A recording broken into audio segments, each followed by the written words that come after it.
कार्यक्रम सुनने वाली सभी बहनों को हमारा नमस्कार। बहनों, सुंदर एवं आकर्षक दिखने की चाह मनुष्य की एक सहज वृत्ति है। अपने सौंदर्य में निखार के लिए मनुष्य क्या कुछ नहीं करता, और आप जानती हैं हमारी बहनों में तो ये आकांक्षा विशेष रूप से मुखरित होती है। आज का युग विज्ञापन का युग है। सौंदर्य प्रसाधनों का विज्ञापन पत्र पत्रिकाओं, रेडियो, दूरदर्शन और केबल टीवी में इतनी कुशलता एवं तीव्रता के साथ किया जा रहा है कि इसे पढ़कर, सुनकर या देखकर सुंदर दिखने की आकुलता में झट से इसके मायाजाल में हम बरबस फंस ही जाते हैं।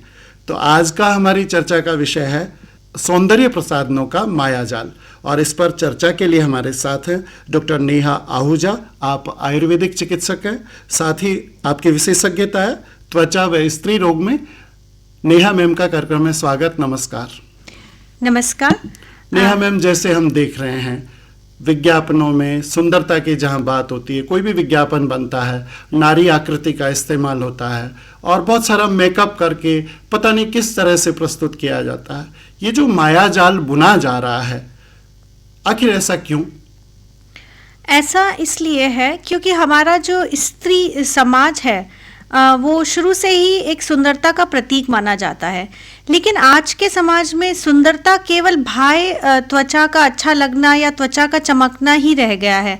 इनर ब्यूटी जिसको हम कहते हैं, आंतरिक सुंदरता, उसकी पहचान को हटाया जा रहा है। साथ में हम ये मानते हैं कि जो व्यक्ति गोरा है या जो व्यक्ति दिखने में सुंदर है वो ही सुंदर है, पर ऐसा नहीं है। जो विज्ञापन में जो स्त्रियां दिखाई जाती हैं उन्हें कई तरीके के ब्यूटी प्रोडक्ट्स का उपयोग करके ही और कैमरे की ट्रिक्स के द्वारा दिखाकर हमारी बहनों को भ्रमित किया जाता है सुंदरता को लेके, कि ये क्रीम लगाने से आप गोरे हो जाएंगे, इस क्रीम को लगाने से आपके नख अच्छे हो जाएंगे, आपके होंठ अच्छे हो जाएंगे, आपकी त्वचा बहुत चमकती हो जाएगी, या रिंकल फ्री। मैंने आजकल देखा है कि रिंकल फ्री क्रीम्स का बहुत प्रचार चल गया है, एंटी एजिंग और उनके अंदर कुछ होता नहीं है, तरह तरीके के केमिकल्स होते हैं जो कि हमें एंटी एजिंग तो नहीं प्रभाव डालते, बल्कि हमारी स्किन में कहीं ना कहीं हार्मफुल केमिकल्स जाते हैं जो कि नेचुरल नहीं होते हैं, प्राकृतिक तरीके से उनको नहीं बनाया जाता, तो वो साइड इफेक्ट ही करते हैं, उनका एक दुष्प्रभाव ही होता है।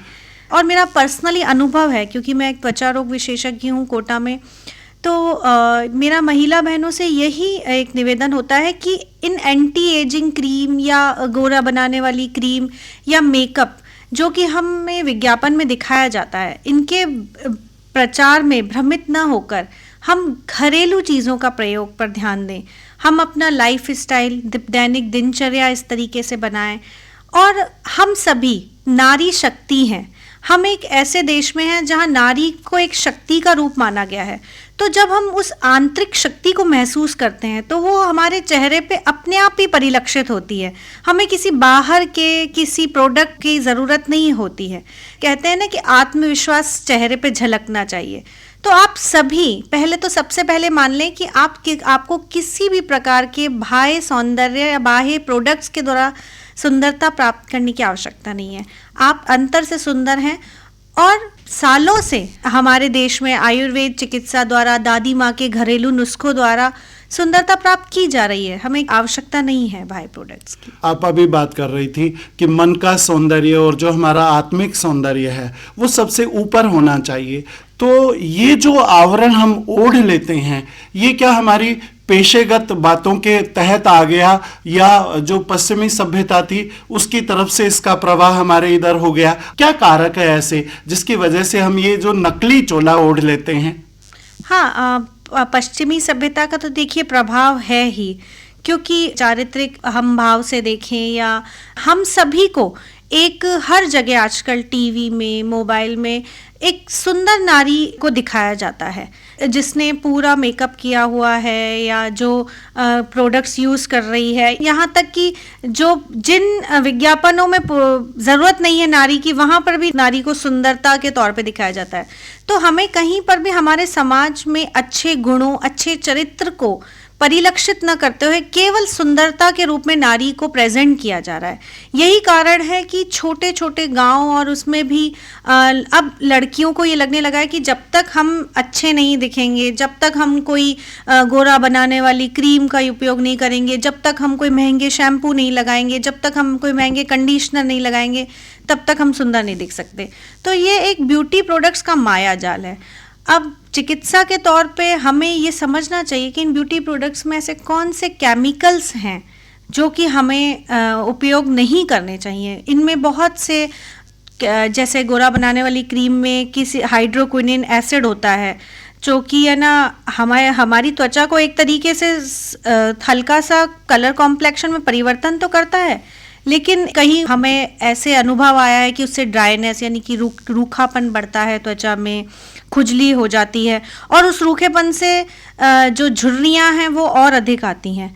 यहाँ लिपस्टिक है, उनमें हैवी मेटल्स का यूज़ किया जाता है। मैं आज ही एक रिसर्च पढ़ रही थी कि जिसमें है ना जो लिपस्टिक या जो मेकअप के प्रोडक्ट होते हैं उसमें लेड और कैडमियम जैसी, जिंक जैसी हैवी मेटल्स होते हैं जो कि त्वचा पे और मस्तिष्क पे भी हमारा प्रभाव पड़ाते हैं।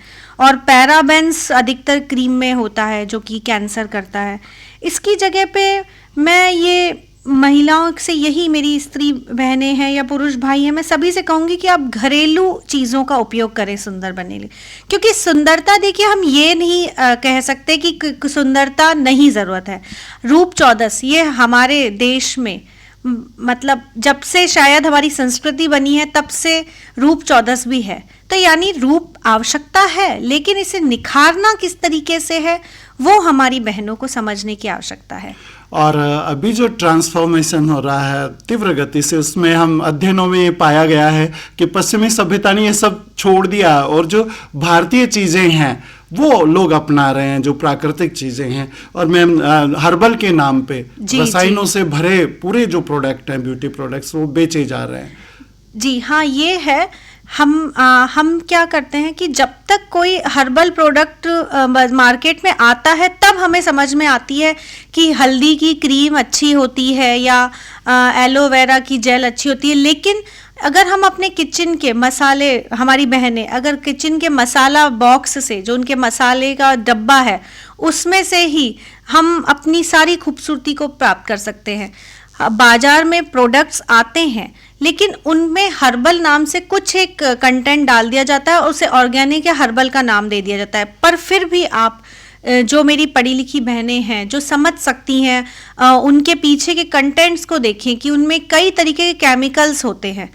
तो इसकी बजाय कोई भी, जैसे अगर आप कोई एंटी रिंकल क्रीम यूज़ करती हैं तो आप देखते होंगे कि हमारी जो दादी नानी हैं वो हमसे जल्दी देर से उनके चेहरे पे झुर्रियाँ आती थी। क्यों? क्योंकि वो घी का यूज़ करती थी, मतलब अपने चेहरे को मॉइस्चर देने के लिए। हम क्रीम की बजाय तेल का उपयोग कर सकते हैं, नारियल का तेल उपयोग कर सकते हैं, गाय के घी का उपयोग कर सकते हैं। हमारी माता बहनें जो घर में किचन में काम कर रही हैं, उन्हें अलग से कोई समय निकालने की ज़रूरत ही नहीं है, न फेशियल के लिए स्पेशल कोई बाहर जाने की ज़रूरत है। उन्हें सिंपल घर में आप कोई भी फल काट रहे हैं, आप उस फल को एज अ फेस पैक लगा सकते हैं। अगर हम सनस्क्रीन की बात करें तो आप आलू को घिस के उसके रस को चेहरे पे लगाएं तो आपका चेहरा चमकेगा। अगर टमाटर के रस को लगा सकते हैं। घी और मक्खन सबसे बेस्ट एंटी रिंकल है। हम बाजारू क्रीमों को उपयोग करने की बजाय मलाई से क्यों ना फेशियल करें। हम बाजारू क्लिनजिंग मिल्क यूज़ करने की बजाय हम क्यों ना दूध से क्लिनजिंग करें। दूध एक उत्तम क्लिनजिंग है। अब कई मेरे पास बहनें आती हैं, कहती हैं आप बोलते हैं तेल यूज़ करो लेकिन हमें स्मेल आती है।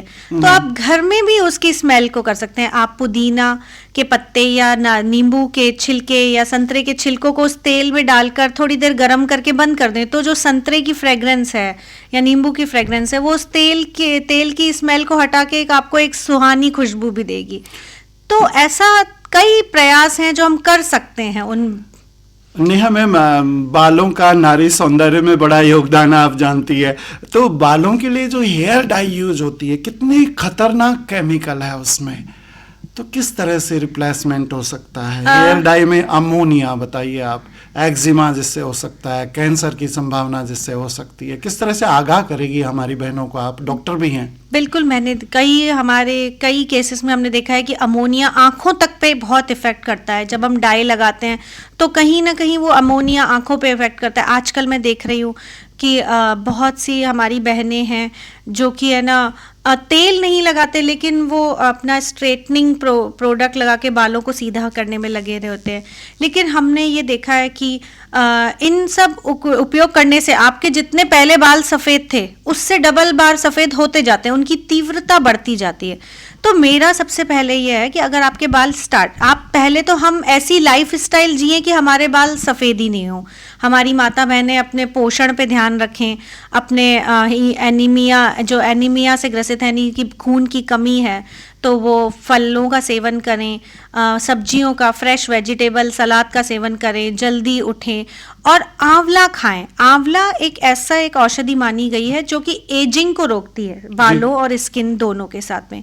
तो हमारी माताएं बहनें जो अपने छोटे बच्चों से लेके आंवला खिलाएं। और अगर आपके बाल सफ़ेद, ऐसा करने से बाल एक तो देरी से सफ़ेद होंगे, तो हमें डाई लगाने की नौबत नहीं आएगी। और अगर हो भी जाते हैं तो हम प्रयास करें कि हम ज़्यादा से ज़्यादा मेहंदी का प्रयोग करें।